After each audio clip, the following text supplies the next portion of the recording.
दोस्तों, दुनिया की मकबूल तरीन यूट्यूब वीडियो बेबी शार्क पर अब फिल्म भी बनेगी। अमेरिकी मीडिया के मुताबिक बच्चों के मकबूल तरीन गाने बेबी शार्क यूट्यूब पर सबसे ज़्यादा देखे जाने वाली वीडियो है। वो दुनिया की पहली यूट्यूब वीडियो है जिसके व्यूज़ की तादाद 10 अरब से ज़्यादा है।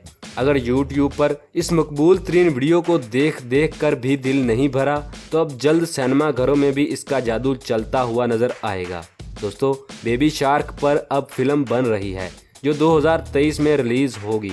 दुनिया भर में मकबूल बच्चों के गाने बेबी शार्क को जून 2016 में यूट्यूब पर पहली मर्तबा अपलोड किया गया था, जो अमेरिकी कैंप फायर सॉन्ग का रीमेक्स है और ये जनूबी कोरिया के दारुल हुकूमत में वाक़या प्रोडक्शन कंपनी पिंक फॉन्ग ने जारी किया था।